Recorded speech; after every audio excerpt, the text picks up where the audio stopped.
कहानी की शुरुआत होती है बीकानेर में स्थित पोंगल से। पोंगल के ऊपर उन दिनों राजा पिंगल का शासन था। राजा पिंगल अपनी पत्नी रानी उमाडे के साथ सुखपूर्वक अपना दाम्पत्य जीवन व्यतीत कर रहे थे।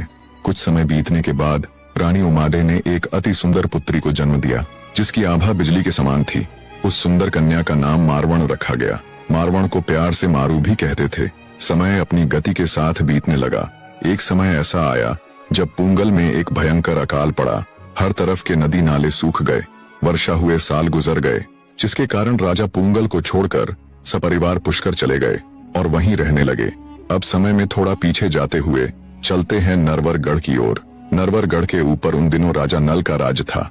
विवाह के काफी समय बाद भी जब राजा नल को कोई संतान न हुई तो उन्होंने ईश्वर से मन्नत मांगी कि संतान प्राप्ति के बाद वे तीर्थ स्थल पुष्कर जाएंगे और वहां खूब दान दक्षिणा करेंगे।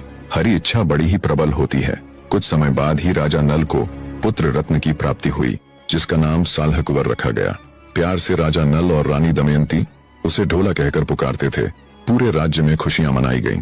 कुछ समय बीत जाने के बाद एक दिन रानी दमयंती ने राजा से कहा, महाराज, अब अपना ढोला 3 वर्ष का हो चुका है। हमें पुष्कर की यात्रा करनी चाहिए। राजा नल ने रानी दमयंती के प्रस्ताव को तुरंत स्वीकार कर लिया और परिवार सहित वे पुष्कर आ गए। यहाँ आकर राजा ने ब्राह्मणों, देवताओं और पितरों की पूजा की। पुष्कर स्नान कर राजा नल ने अपने आप को धन्य समझा। राजा नल वहाँ अपनी रानी दमयंती के साथ 4 माह तक रहे। इसी बीच उनका परिचय पोंगल के राजा पिंगल से हुआ। दोनों राजा बड़े प्रेम से मिले। दोनों ने एक दूसरे को बड़ा सम्मान दिया। एक ही थाली में साथ साथ भोजन ग्रहण किया। दोनों ने मिलकर बड़े प्रेम से चौपट सार खेली। इसी समय राजा पिंगल की पुत्री मारवण को लेकर उसकी दाई वहां आ निकली। राजा नल ने जब उस 1.5 वर्षीय कन्या की सौम्यता और सौंदर्य देखा तो वे बहुत प्रभावित हुए। उन्होंने दाई से पूछा, ये अद्भुत कन्या किसकी है?